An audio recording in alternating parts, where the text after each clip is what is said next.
Hello everyone, welcome back to my channel Zoologist AK, and I am Aarti Kaushik again here with another video. And in this particular video series we are going to discuss about topics that are required for the post of PGT biology in DSSB, KVS, NVS and EMRS. So this is chapter first of 11th class biology, that is living world, in which we are going to discuss about living organism, the characteristics of living organisms, and the taxonomy, systematics, nomenclature, etc. So stay tuned with me and thank you so much for clicking on my video. तो हम बात करते हैं living beings की. जब भी हम living beings की बात करते हैं तो हम कुछ पर्टिकुलर कैरेक्टरिस्टिक्स को डिसाइड करते हैं कि भाई इनके बेसिस पे हम लिविंग को नॉन लिविंग से डिफरेंशिएट करेंगे. सो हम क्या कह सकते हैं कि जो लिविंग बींग्स होते हैं वो सेल से मिलके बने होते हैं. हमें पता है कि सेल्स ऑर्गेनाइज होकर टिश्यू फॉर्म करती हैं एंड टिश्यू ऑर्गेनाइज होकर ऑर्गन फॉर्म करते हैं एंड देन ऑर्गन सिस्टम बनता है. जैसे ह्यूमन बींग्स में सेल्स भी प्रेजेंट है, टिश्यू सिस्टम भी प्रेजेंट है एंड ऑर्गन सिस्टम भी प्रेजेंट है. बट अगर हम basic structural and functional unit की बात करें जो हमारी बॉडी का स्ट्रक्चर भी फॉर्म करती है और डिफरेंट फंक्शंस भी परफॉर्म करती है, तो वो सेल है. और जो भी लिविंग ऑर्गेनिज्म होते हैं उनकी कैपेबिलिटी होती है ग्रोथ दिखाने की. जैसे अगर मैं फ्रॉग की बात करूं तो फ्रॉग में सबसे पहले क्या होता है, हमारा जो लार्वा होगा वो टेडपोल में कन्वर्ट होगा, फिर टेडपोल में मेटामॉर्फोसिस होकर वो फ्रॉग में कन्वर्ट होगा. तो यहाँ पे ग्रोथ एंड डेवलपमेंट पीरियड चल रहा है. फिर जब फ्रॉग बड़ा हो जाता है तो वो सेक्सुअल रिप्रोडक्शन के थ्रू अपने यंग वंस को प्रोड्यूस करता है. रिप्रोडक्शन एक ऐसी प्रोसेस है जिसमें मतलब दोबारा प्रोडक्शन हो रहा है किसका, उसी टाइप के ऑर्गेनिज्म का. जैसे हम बात करें तो ह्यूमन बींग्स में बेबीज़ हो गए और हमारे जैसे डॉग्स में पपीज़ हो गए, ठीक है, ऐसे ही जैसे कैट में किटन्स हो गए. तो जो लिविंग बींग्स हैं वो अपने इन्वायरमेंट में जो भी स्टिमुलाई आता है, स्टिमुलाई क्या होता है, कोई भी चेंज, वो केमिकल हो सकता है, फिजिकल हो सकता है, टेम्परेचर की वजह से हो सकता है, किसी भी वजह से जो भी इन्वायरमेंट में चेंज आता है उसके अगेंस्ट ऑर्गेनिज्म रिस्पॉन्स करते हैं, जिसको हम कॉन्शियसनेस बोलते हैं, सेंसिटिविटी बोलते हैं. ठीक है, तो ये कैपेबिलिटी सिर्फ किसके अंदर होती है, लिविंग बींग्स के अंदर होती है, नॉन लिविंग के अंदर नहीं होती. Use of energy to maintain vital functions, energy का यूज़ करते हैं जैसे वाइटल फंक्शंस को परफॉर्म करने के लिए. वाइटल फंक्शंस में हमारा आ जाता है respiration, circulation, digestion, assimilation, excretion. फिर जेनेटिक इनहेरिटेंस. इनहेरिटेंस का क्या मतलब है, ट्रेट, ट्रेट को पास ऑन करना. ट्रेट क्या होती हैं, ऑब्जर्वेबल कैरेक्टर्स, मॉर्फोलॉजिकल कैरेक्टर्स जिसको हम ऑब्जर्व करके आइडेंटिफाई कर सकते हैं कि height is a trait, skin colour is a trait, iris colour is a trait. ठीक है, तो ये क्या है, हमारे पेरेंट्स से हमारे अंदर पास ऑन हुई है, तो इनहेरिट हुई है. किसके थ्रू, डीएनए के थ्रू. तो जेनेटिकली इनहेरिट हुई है. तो जेनेटिक इनहेरिटेंस किस में पाई जाती है, लिविंग बींग्स में, और वो इवोल्व करती हैं. जैसे हम बोलते हैं कि हमारे जो एंसेस्टर थे वो एप्स थे, तो एप से धीरे धीरे हमारा जो ब्रेन है, सेरिब्रम है, वो डेवलप हुआ. पहले हम फोरपेड, मतलब हम पहले अलग तरह से चलते थे, फिर हम बाईपेड हुए. ठीक है, तो ये धीरे धीरे जो चेंजेस, जो वेरिएशंस अक्यूमुलेट होती चलेगी, इकट्ठा होती चलेगी, उन्होंने क्या कर दिया, एक नई स्पीसीज को जनरेट कर दिया. तो over a period of time evolution होता है लिविंग बींग्स के अंदर. होम्योस्टेसिस, होम्योस्टेसिस का मतलब होता है टेम्परेचर, पीएच या फिर हम बोले ऑस्मेटिक बैलेंस को मेंटेन करना.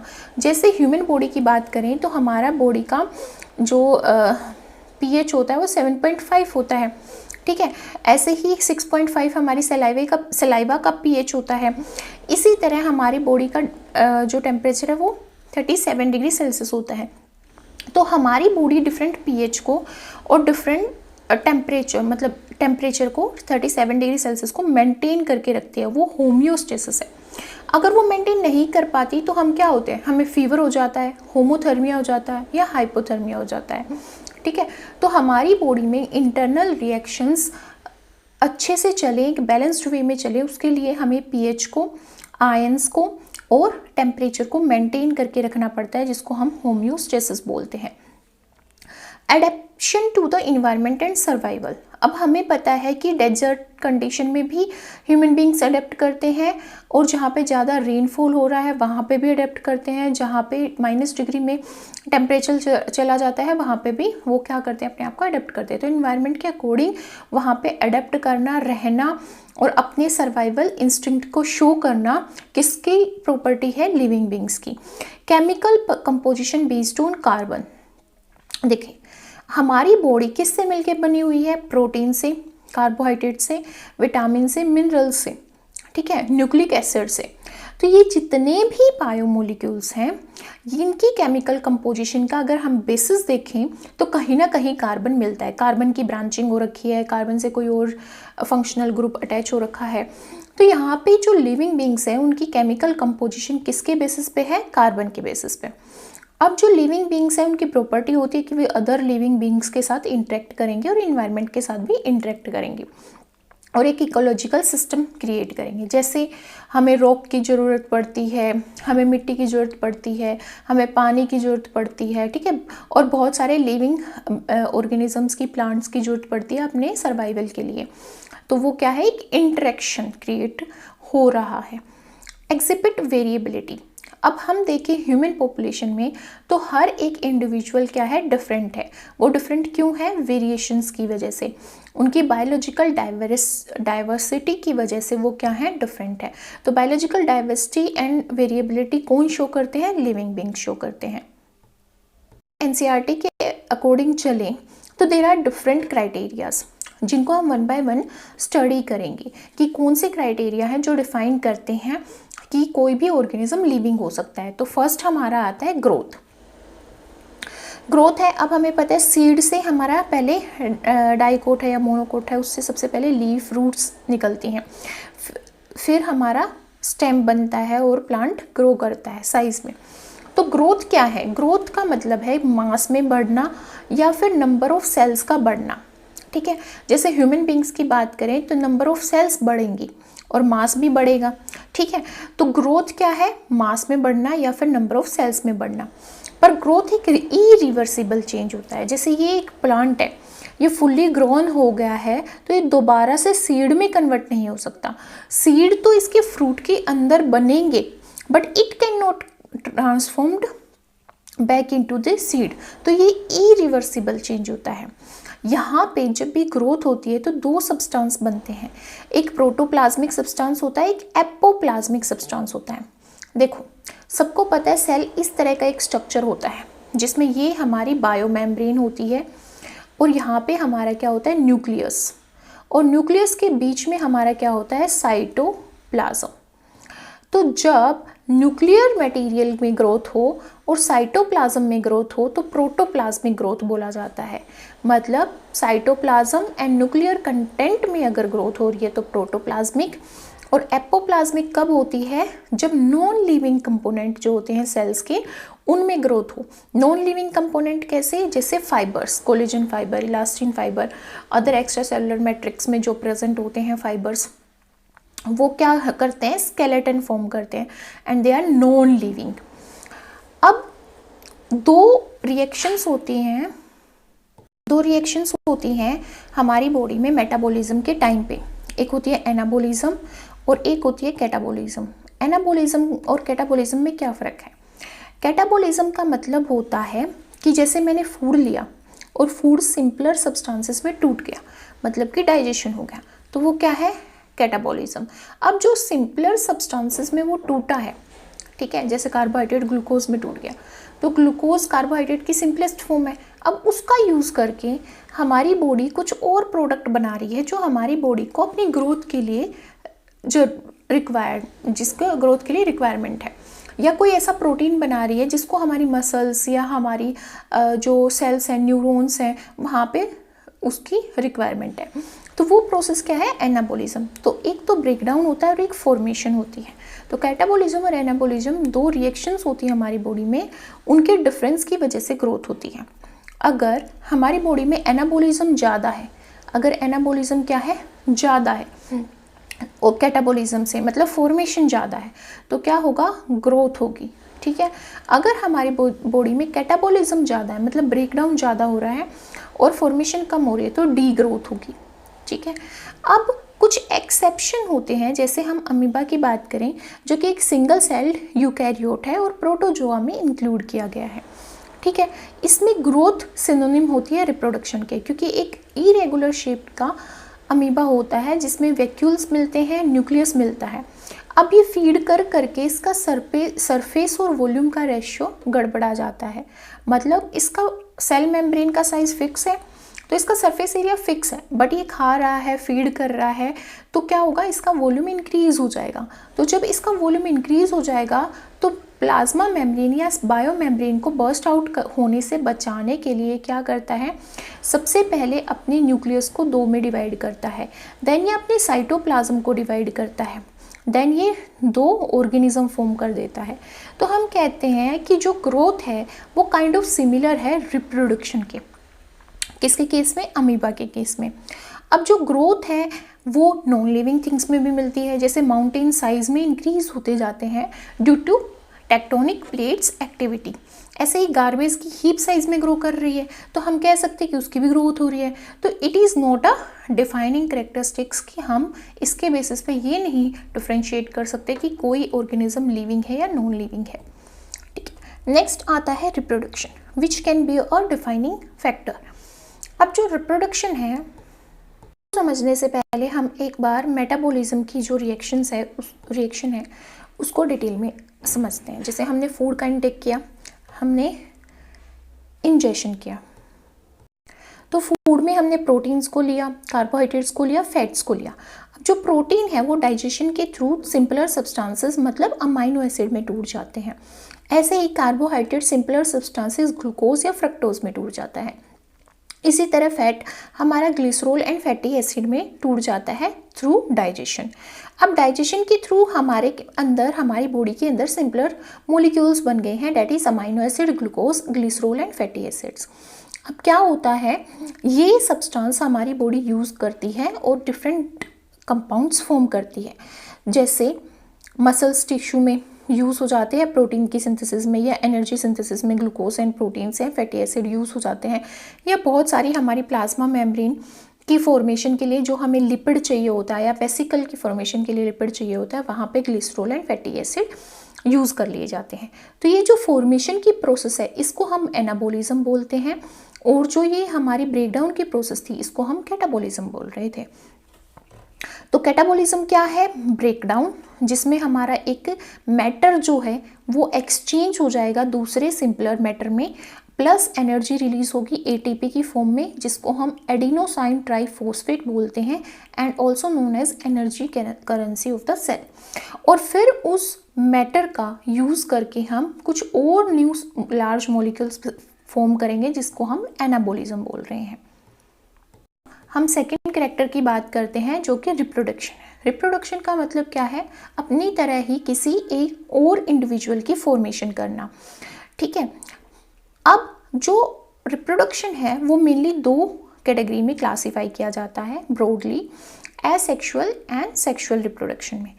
एसेक्सुअल जो रिप्रोडक्शन होता है इसमें क्या होता है, इसमें सिंगल पेरेंट यूज़ होता है, मतलब ये यूनिपेरेंटल होता है, और सेक्सुअल बाई पेरेंटल होता है। जो एसेक्सुअल रिप्रोडक्शन होता है वो डिफरेंट टाइप का होता है, जैसे कुछ यूनिसेलुलर ऑर्गेनिजम्स होते हैं जिसमें फिजन होता है, बैक्टीरिया के अंदर भी फिजन होता है, यूग्लिना, ट्राइपेनोसोमा, लेशमेनिया जो कि प्रोटोजोआ के अंदर आते हैं, उनमें भी फिजन होता है। फिजन का मतलब क्या है? फिजन का मतलब होता है ब्रेक डाउन। तो ये बाइनरी भी होता है, मतलब एक ऑर्गेनिज्म 2 में डिवाइड हो जाए, और मल्टीपल भी होता है, जैसे प्लाज्मोडियम के केस में। प्लाज्मोडियम में क्या होता है, न्यूक्लियस बहुत बार डिवाइड कर जाता है बट प्लाज्मा मेम्ब्रेन डिवाइड नहीं करती, तो एक सिनेक्शियम टाइप की सेल बन जाती है वो, जिसमें मल्टी न्यूक्लियर स्टेज होती है। पर जब वो न्यूक्लियाई ग्रो कर जाते हैं और बहुत सारे लार्ज अमाउंट में हो जाते हैं तो ये सेल जो है वो बर्स्ट आउट हो जाती है, और ये न्यूक्लियर स्पोर्स का क्या हो जाते हैं, एनवायरनमेंट में डिस्पर्स हो जाते हैं और वहाँ पे ग्रो करके एक नए प्लाज्मोडियम की फॉर्मेशन करते हैं। तो हम यहाँ पे कह सकते हैं कि जो यूनिसेलुलर ऑर्गेनिजम्स हैं उनमें फिजन मिलता है। फिजन का मतलब क्या है? ब्रेकडाउन, जिसमें बाइनरी फिजन मतलब कि हमारा एक ऑर्गेनिज्म दो में डिवाइड होगा। सिंपल बाइनरी फिजन की बात करें तो अमीबा, ट्रांसवर्स की बात करें तो हमारा यहाँ पे कौन होता है? ट्रांसवर्स एंड लॉन्गिट्यूडनल लेशमेनिया एंड हमारा पैरामीशियम के अंदर होता है, जिसमें हमारी जो एंगल बोल लें या प्लेन ऑफ डिवीजन बोल लें वो ट्रांसवर्स एंड लॉन्गिट्यूडनल होते हैं। एंड मल्टीपल फिजन हमारा किस में होता है? प्लाज्मोडियम में होता है। फिर बडिंग भी यूनिसेलुलर यूकैरियोट में होती है, जैसे कि ईस्ट की बात करें या फिर हम हाइड्रा की बात करें। But hydra is not a unicellular organism. Hydra हमारा मल्टी सेलुलर ऑर्गेनिज्म होता है। पर हाइड्रा में भी क्या होता है? हाइड्रा में भी यहाँ पे एक छोटी सी आउट ग्रोथ फॉर्म होती है जो अल्टीमेटली धीरे ग्रो कर करके एक छोटी हाइड्रा जैसे दिखाई देने लगती है और फिर ये डिटैच होकर कंप्लीट हाइड्रा में कन्वर्ट हो जाता है। तो बडिंग किस में देखने को मिलती है? ईस्ट में एंड हाइड्रा में। फिर फ्रेगमेंटेशन की बात करें, फ्रेगमेंटेशन हमारी स्पाइरोगायरा जो कि हम अपने आसपास के पोन्स में देख सकते हैं एल्गी, उसको बोला जाता है। मतलब spirogyra is a green algae. तो इसमें क्या होता है? इसकी बॉडी फ्रेगमेंट्स में टूट जाती है and those fragments grow in size to form fully grown spirogyra. तो ये फ्रेगमेंटेशन होती है। रीजनरेशन, जब कोई ऑर्गन अपने आप अपने दूसरे ऑर्गन्स को रीजनरेट करने की कैपेबिलिटी रखता हो। जैसे प्लेन एरिया जो होता है वो उसके अंदर ये कैपेबिलिटी होती है कि अगर उसके हेड वाले रीजन हाइपोस्टोम्स को कट कर दें या टेल वाले रीजन को कट कर दें तो जो ऊपर वाला रीजन होता है वो मिडल पीस एंड टेल वाले रीजन को फॉर्म करने की कैपेबिलिटी रखता है। इसी तरह जो मिडल पीस होता है वो भी कैपेबिलिटी रखता है head region and tail region को फॉर्म करने की। इसी तरह जो टेल रीजन होता है उसकी कैपेबिलिटी होती है middle piece and head piece को फॉर्म करने की। तो यहाँ पे क्या होता है? जो प्लेन एरिया है, प्लेन एरिया जो है जो फ्लैट वॉर्म्स में आता है, प्लेटी हेलमिंथस में, वो अपने आप को रीजनरेट करता है। ऐसे ही लिजार्ड के केस में टेल रीजनरेट होती है, ह्यूमन बींग्स के केस में लीवर की कैपेबिलिटी होती है रीजनरेट करने की। अब हम बात करें बडिंग की प्लांट्स के केस में, तो बडिंग प्लांट्स के केस में हम देखते हैं लीफ बड होता है, ठीक है। और हमारा ये लीफ बड का एग्जाम्पल है ब्रायोफाइलम। अब नेक्स्ट है वेजिटेटिव प्रोपोगेशन। वेजिटेटिव प्रोपोगेशन में सीड के अलावा प्लांट्स के किसी भी पार्ट से रिप्रोडक्शन होता है क्योंकि वो वेजिटेटिव पार्ट से हो रहा है। वेजिटेटिव पार्ट जो एडिबल होते हैं, जैसे रूट हो गई, स्टेम हो गया, लीफ हो गए, ठीक है, और हमारे बर्ड्स हो गए, इनसे अगर रिप्रोडक्शन हो रहा है, कुछ में फ्लावर से भी होता है, ठीक है, तो वो क्या है? वेजिटेटिव रिप्रोडक्शन है। फिर स्पोर फॉर्मेशन के थ्रू, ये हमारा बेसिकली ईस्ट और मोल्ड या फिर फंजाई के केस में होता है। इसको हम डिटेल में स्टडी करेंगे जब हम फंगस का चैप्टर डील करेंगे और वेजिटेटिव प्रोपोगेशन को हम प्लांट के केस में स्टडी करेंगे। फिर हम बात करें सेक्सुअल रिप्रोडक्शन की, तो सेक्सुअल रिप्रोडक्शन प्लांट्स में और एनिमल्स में दोनों में ही होता है। प्लांट्स में उन प्लांट्स में होता है जो या तो यूनिसेलुलर या बाइसेक्सुअल दोनों होते हैं, जिसमें male and female gamete form होते हैं। मेल गैमेट या मेल रिप्रोडक्टिव ऑर्गन को एंड्रोशियम बोलते हैं और फीमेल रिप्रोडक्टिव ऑर्गन को प्लांट्स के केस में गाइनोशियम बोलते हैं। गाइनोशियम में जो फीमेल गैमेट फॉर्म करेगा वो ओव्यूल होता है और एंड्रोशियम में जो मेल गैमेट फॉर्म करेगा वो पोलन ग्रेन्स होता है, जिनके फ्यूजन से थ्रू पोलिनेशन हमारा क्या बनता है? जाइगोट, देन एम्ब्रियो, और फिर एम्ब्रियो जो है वो फ्रूट में कन्वर्ट होती है और एम्ब्रियो के अंदर जो ओवल्स होते हैं वो सीड में कन्वर्ट होते हैं। इसको हम sexual reproduction in flowering plants, जो कि क्लास 12th का सेकेंड चैप्टर है, उसमें हम डिस्कस करेंगे। सेक्सुअल रिप्रोडक्शन एनिमल्स की बात करें तो एनिमल्स में भी मेल और फीमेल रिप्रोडक्टिव सिस्टम्स होते हैं, जिसमें हमारे स्पर्म एंड ओवा जो कि मेल एंड फीमेल गैमेट होते हैं। देन दे विल फ्यूज, मतलब फर्टिलाइजेशन होगा, जाइगोट बनेगा एंड देन वो zygote multi cellular structure form करेगा, that is embryo. Then embryo will grow into size and different tissue and organs form करके fully grown offspring form करेगी, जो continue करेगा अपनी ग्रोथ यूट्रस के अंदर, उसको हम फिटस बोलेंगे। तो ये ऐसा एनिमल्स में होता है। तो हम कह सकते हैं कि रिप्रोडक्शन एक डिफाइनिंग कैरेक्टरिस्टिक्स है लिविंग बींग्स का, क्योंकि ये नॉन लिविंग बींग्स में नहीं होता है। और इसका एक्सेप्शन फिर अमीबा आ जाती है, क्योंकि अमीबा में हम बोलते हैं कि रिप्रोडक्शन और ग्रोथ सिनोनिम होती है, बट यहाँ पे कुछ स्टीराइल ऑर्गेनिज्म भी होते हैं जैसे worker bee and mules. Worker बीज एंड म्यूल्स दोनों ही क्या है, दोनों ही लिविंग बींग्स हैं, पर दोनों के ही अंदर रिप्रोडक्शन एब्सेंट होता है। These are different types of reproduction। ये बाइनरी फिजन दिखाया गया है, इसमें फ्रेगमेंटेशन दिखाई गई है, यहाँ पे रीजनरेशन दिखाई गई है, और यहाँ पे हमारा बडिंग फॉर्मेशन दिखाई गई है हाइड्रा के केस में। यहाँ पे वेजिटेटिव प्रोपोगेशन दिखाया गया है।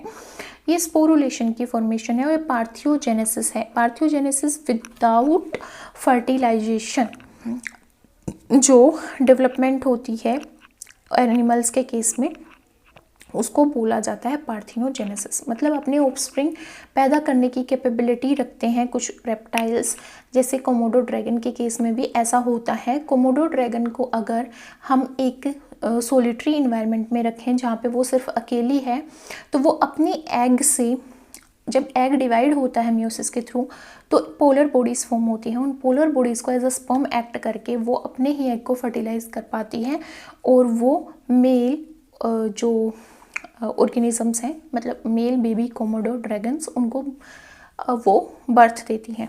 तो ये पार्थिनोजेनेसिस है। एपोमिक्सिस, जब एसेक्सुअली हमारे सीड्स फॉर्म हो रहे हैं ओवेरी से, पर ना ही वहाँ पे म्योसिस हो रहा और ना ही वहाँ पे फर्टिलाइजेशन हो रहा, तो उसको एपोमिक्सिस बोलते हैं। इन दोनों को ही हम क्लास 12 के सेकेंड चैप्टर में डिटेल में डिस्कस करेंगे। नाउ हम नेक्स्ट अपने कैरेक्टर पे आते हैं, डेट इज सेलुलर स्ट्रक्चर। अब हमें पता है कि एटम्स कंबाइन होकर मॉलिक्यूल्स बनाते हैं, एंड मॉलिक्यूल्स कंबाइन होकर मैक्रो मॉलिक्यूल्स बनाते हैं, एंड मैक्रो मॉलिक्यूल्स यहाँ पे कंबाइन होके हमारे डिफरेंट प्रोटीन्स, कार्बोहाइड्रेट्स एंड ये फॉर्म करते हैं, जिसकी वजह से सेल्स बनती हैं। सेल्स के बाद सेल्स की कंपोजिशन, मतलब उसमें फिर सेल से टिश्यूज़, टिश्यूज़ से ऑर्गन, एंड ऑर्गन और टिश्यूज़ को कंसिस्ट करने वाले ऑर्गेनिज्म ऑर्गेनली बनती है सेल के अंदर, और फिर हमारे टिश्यू एंड ऑर्गन्स फॉर्म करते हैं organ system in an organism. तो ये सेलुलर स्ट्रक्चर होता है। अब जो सेलुलर स्ट्रक्चर है वो डिफाइन करता है कि कोई ऑर्गेनिज्म एडवांस्ड है या फिर वो प्रिमिटिव है। मतलब वो दिखाता है कि थ्रू इवोल्यूशन कौन सा ऑर्गेनिज्म पहले आया और कौन सा बाद में आया। और जो सेलुलर स्ट्रक्चर है उसको हम ये नहीं बोल सकते कि जो सेलुलर स्ट्रक्चर है, सेलुलर स्ट्रक्चर में हम ये बोल सकते हैं कि ऑर्गेनेलीज हैं, सेल है, टिश्यू है, ऑर्गन सिस्टम है, ये सिर्फ लिविंग बींग्स में आएगा। बट अगर एटम और मॉलिक्यूल एंड मैक्रो मॉलिक्यूल की बात करें तो ये नॉन लिविंग थिंग्स में भी होते हैं, क्योंकि हम मिनरल्स को और से एक्सट्रैक्ट करते हैं, एंड उसमें भी बहुत सारे मॉलिक्यूल्स होते हैं जिसको हम डिफरेंट प्रोसेसेस के थ्रू सेपरेट आउट करते हैं। तो atoms, molecules and macro molecules तो नॉन लिविंग थिंग्स में भी मिलते हैं, बट जो सेलुलर स्ट्रक्चर्स है, सेलुलर ऑर्गेनाइजेशन है, वो सिर्फ लिविंग बींग्स में पाई जाती है। नेक्स्ट कुछ डिफाइनिंग कैरेक्टरिस्टिक्स होते हैं लिविंग बींग्स के, जैसे कॉन्शियसनेस। कॉन्शियसनेस का मतलब यही है कि भाई जो भी इन्वायरमेंट में चेंज हो रहा है, जो भी स्टिमुलाई आ रहा है, चाहे वो एक्सटर्नल है या इंटरनल है। एक्सटर्नल स्टिमुलाई का मतलब होता है जो इन्वायरमेंट में है, बाहर, और इंटरनल का मतलब है मेरी बॉडी में कुछ रिएक्शंस हो रही हैं जो एज अ रिस्पॉन्स जनरेट कर रही है, मेरी बॉडी में एज अ स्टिमुलाई एक्ट कर रही है। ठीक है, तो उसके अगेंस्ट मैं रिस्पॉन्स जनरेट कर रही हूँ, मतलब मैं कॉन्शियस हूँ, आई एम अवेयर। तो ये जो अवेयरनेस की प्रॉपर्टी है या कॉन्शियसनेस की प्रॉपर्टी है, ये सिर्फ लिविंग बींग्स में मिलती है। एंड अडेप्शन, किसी इन्वायरमेंट में अडेप्ट कर लेना, किसी सिचुएशन में अडेप्ट कर लेना, ये भी कैपेबिलिटी लिविंग बींग्स की होती है। और थ्रू ईयर्स वो थोड़ी थोड़ी चेंज, थोड़ी थोड़ी वेरिएशंस को अक्यूमुलेट करते जाते हैं और इवोल्व होकर एक नई स्पीसीज को जनरेट कर देते हैं, और ये कैपेबिलिटी भी सिर्फ लिविंग बींग्स की होती है। अब तक हमने जो भी स्टडी किया वो डिफाइन कर रहा था कि कोई ऑर्गेनिज्म लिविंग है या नॉन लिविंग है। अब हम बात करते हैं बायोडाइवर्सिटी की, कि बायोडाइवर्सिटी का मतलब क्या होता है। बायो मतलब लिविंग, डाइवर्सिटी मतलब वेरिएशंस विविधता, तो इसका मतलब यह है जैव विविधता, मतलब कि जितने टाइप्स ऑफ या variations of living beings in a particular geographical location is biodiversity.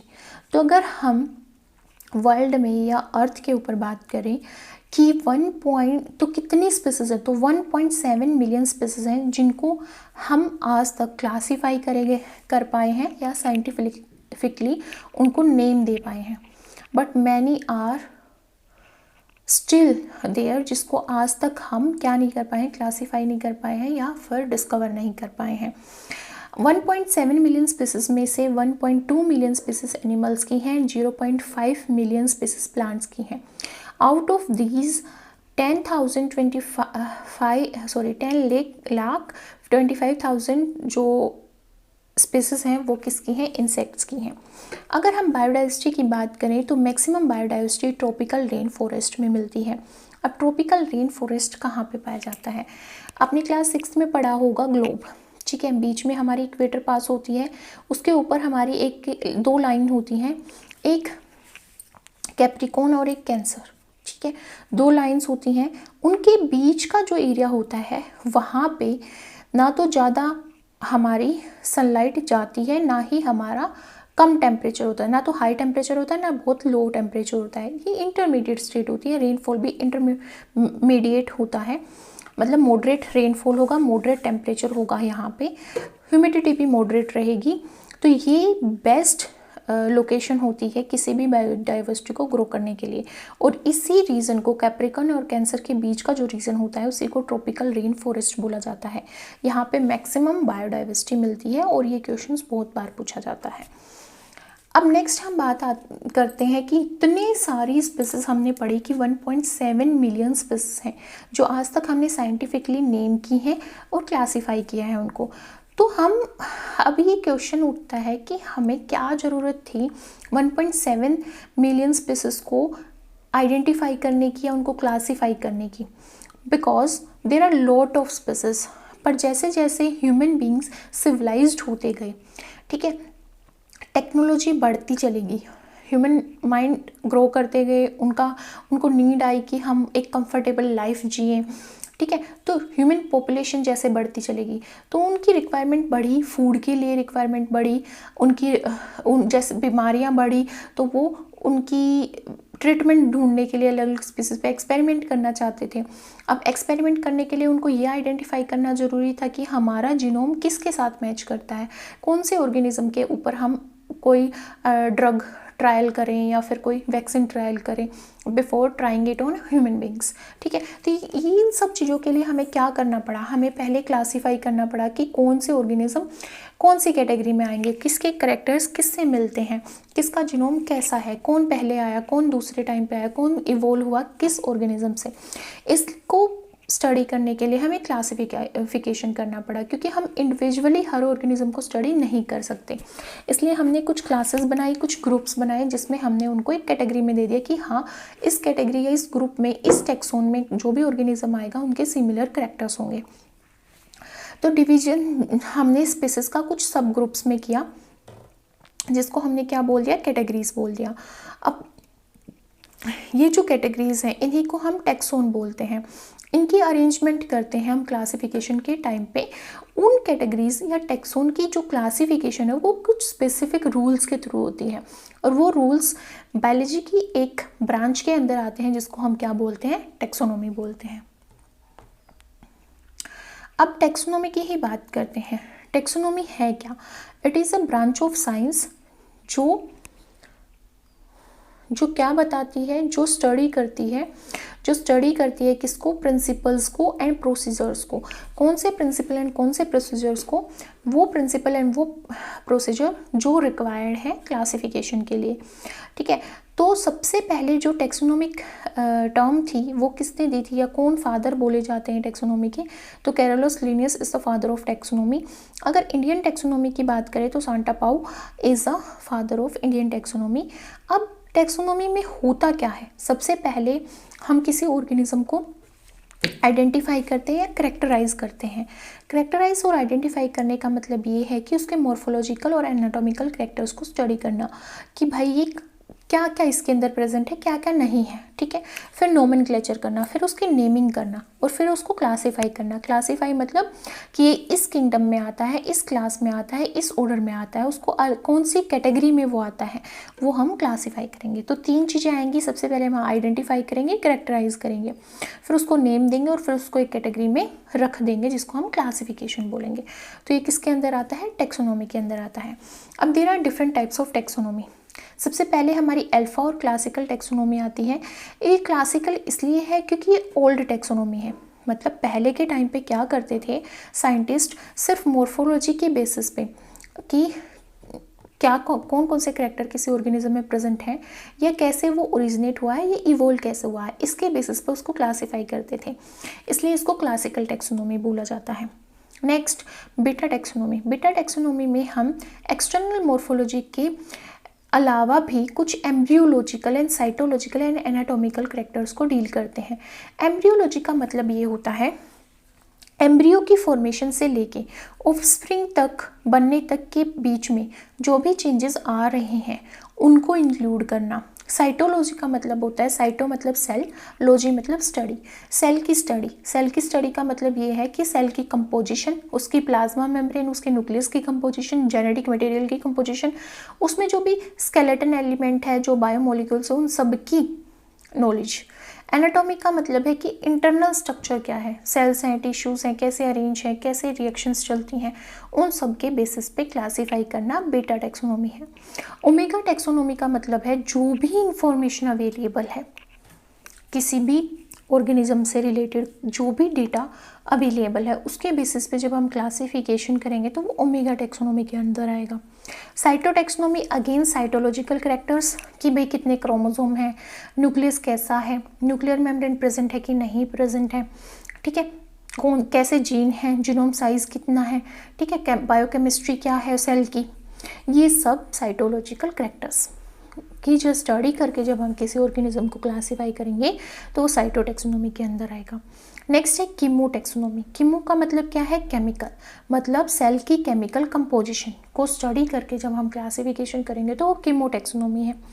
कैरियोटेक्सोनोमी, Cairo का मतलब होता है कैरियोटाइप करना। कैरियोटाइप का मतलब होता है arrangement of chromosomes according to their number, first से लेके लास्ट तक जितने भी क्रोमोसोम्स प्रेजेंट हैं उनके साइज़ के अकॉर्डिंग हम उनको अरेंज करते हैं।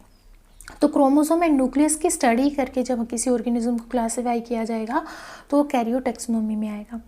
इसी तरह न्यूमेरिकल, फेनेटिक एंड एडेंसोनियन टेक्सोनोमी होती है जिसमें हम डिफरेंट स्टैटिस्टिकल मेथड यूज़ करते हैं ऑर्गेनिजम्स को क्लासीफाई करने के लिए। फिर अगेन बायोकेमिकल टेक्सोनोमी जो बायोकेमिकल स्टडीज़ की बेस पे की जाती है। नेक्स्ट आती है हमारी सिस्टमेटिक्स। सिस्टमेटिक एक लैटिन वर्ड सिस्टमा से निकला है जिसका मतलब होता है सिस्टमेटिक अरेंजमेंट ऑफ ऑर्गेनिज्म, मतलब एक सिस्टमेटिक वे से हम ऑर्गेनिज्म को अरेंज कर रहे हैं। और ये जो टर्म है ये कैरोलस लिनियस ने यूज़ की थी। सिस्टमेटिक और टेक्सोनोमी में क्या डिफरेंस होता है, सिस्टमेटिक एक ब्रॉड ब्रांच है जिसके अंदर टेक्सोनोमी आता है। तो सिस्टमेटिक हमारी टेक्सोनोमी प्लस फाइलोजेनी को कंसिस्ट करता है। टेक्सोनोमी तो रूल और रेगुलेशन जिसके थ्रू हम ऑर्गेनिज्म को क्लासीफाई कर रहे हैं। फाइलोजेनी मतलब फाइलो मतलब evolutionary history of organism is known as phylogeny. Evolutionary history, evolutionary history मतलब कौन से स्पीसीज से वो इवोल्व हुआ, कौन से टाइम पे, वो कौन से एरा के टाइम पे उस स्पीसीज से डिस्टिंग्यूज किया गया, ठीक है। तो फाइलोजेनी मतलब इवोल्यूशनरी हिस्ट्री ऑफ ऑर्गेनिज्म भी अगर इंक्लूड कर दिया जाए टेक्सोनोमी में तो वो सिस्टमेटिक्स हो जाएगा। अगर मैं डेफिनेशन की बात करूं तो सिस्टमेटिक्स क्या है, study of identification, nomenclature and classification. ये तीनों चीज़ किसके अंदर आती है, टेक्सोनोमी के अंदर, ठीक है। बट यहाँ पे एक ऑर्गेनाइज्ड प्लान होता है on the unique features of species in group जिसमें हमारी फाइलोजेनी भी इंक्लूड कर दी जाती है। वो क्या कहलाती है हमारी सिस्टमेटिक्स। अब सिस्टमेटिक्स के दो टाइप होते हैं, एक क्लासिकल एंड एक new. Classical and new, classical taxonomy Plato and Aristotle ने फॉलो की और न्यू सिस्टमेटिक्स जो है वो जूलियन हक्सले ने दी। क्लासिकल एंड ओल्ड सिस्टमेटिक्स का जो सेंट्रल स्टेज होती है, जो फोकस होता है, वो स्पीसीज होती है। इसमें हम स्पीसीज के बारे में बात करते हैं। बट न्यू सिस्टमेटिक्स में हम सब स्पीसीज या पॉपुलेशन कंसेप्ट के ऊपर फोकस करते हैं, इसीलिए इसको पॉपुलेशन सिस्टमेटिक्स बोला जाता है। क्लासिकल या ओल्ड सिस्टमेटिक्स में एक या कुछ इंडिविजुअल्स की इंफॉर्मेशन दी जाती है और बोला जाता है कि ये सारी इंफॉर्मेशन इस पूरी स्पीसीज की है, इसीलिए इसको टिपोलॉजिकल या टाइपोलॉजिकल कंसेप्ट बोला जाता है, क्योंकि ये स्पीसीज बेस्ड है। स्पीसीज में भी मॉर्फोलॉजी बेस्ड है, मतलब सिर्फ ऑब्जर्वेबल कैरेक्टर्स को यहाँ पे स्टडी करेंगे। और न्यू सिस्टमेटिक में मॉर्फोलॉजिकल डेफिनेशन को बायोलॉजिकल वन से रिप्लेस कर दिया जाता है, क्योंकि हम बताते हैं कि बायोलॉजिकली ये ऑर्गेनिज्म कैसे डिफ्रेंशिएट किए जाएंगे, मतलब इनकी सब स्पीसीज हम बनाते हैं और फिर एक पॉपुलेशन बनाते हैं। तो यहाँ पे क्लासिकल या ओल्ड सिस्टमेटिक में स्पीसीज को बोला जाता है कि वो स्टैटिक है, वो चेंज नहीं हो सकती, उसमें वेरिएशंस नहीं आ सकती। अगर वेरिएशंस आ रही हैं, इसका मतलब हमारी जो ट्रेड्स हैं वो डैमेज हो गई हैं और इम्परफेक्ट वे में वो एक्सप्रेस हो रही हैं। बट जो हमारी न्यू सिस्टमेटिक है वो बताती है कि हमारा बेसिक जो क्लासिफिकेशन का यूनिट है वो पॉपुलेशन है, और पॉपुलेशंस में वेरिएशंस आती हैं। डार्विन भी ऐसा मानते थे कि भी जो स्पीसीज है वो डायनेमिक होती है, उसमें वेरिएशंस आती है, उसमें चेंजेस आते हैं। यूटिलिटी की बात करें तो सिस्टमेटिक्स की क्या यूटिलिटी है साइंस में, या फिर हम बायोलॉजिकल ब्रांच में देखें या जूलॉजी में देखें।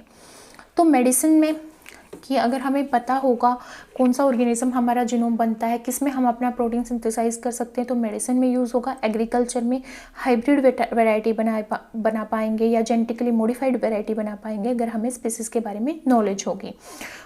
फॉरेस्ट्री एंड इंडस्ट्रीज में it gives an idea about the organic diversity and origin and evolution के बारे में बताती है, और हमें क्रॉप के पेस्ट के बारे में बताती है कि कौन सा जो हमारा पेस्ट है वो कौन सी क्रॉप के ऊपर फीड करेगा, क्या उसका मैकेनिज्म होता है, और उससे हम बायोलॉजिकली कैसे डील कर सकते हैं।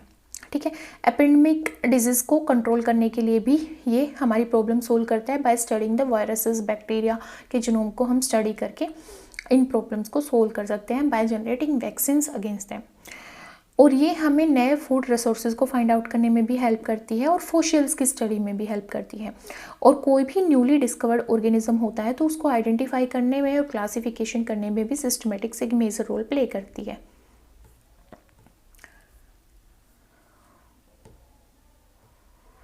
नेक्स्ट हम बात करते हैं कि फादर ऑफ बायोलॉजी या फादर ऑफ टेक्सोनॉमी या फादर ऑफ जूलॉजी किसको बोला जाता है? एरिस्टोटल को। फादर ऑफ बॉटनी किसको बोला जाता है? थियोफ्रास्टस को। थियोफ्रास्टस क्या था? स्टूडेंट था एरिस्टोटल का। ठीक है। फादर ऑफ इंडियन बॉटनी और इंडियन हर्बेरिया किसको बोला जाता है? विलियम रोजबर्ग को। ठीक है। आज इस पर्टिकुलर वीडियो में हम यहीं तक डिस्कस करेंगे। अपनी आने वाली वीडियो में मैं बात करूंगी कि नोमेनक्लेचर कैसे किया जाता है, मतलब साइंटिफिक नेम कैसे जनरेट किए जाते हैं और कैसे नेमिंग की जाती है ऑर्गेनिजम्स की। So stay tune with me and thank you so much for watching my video.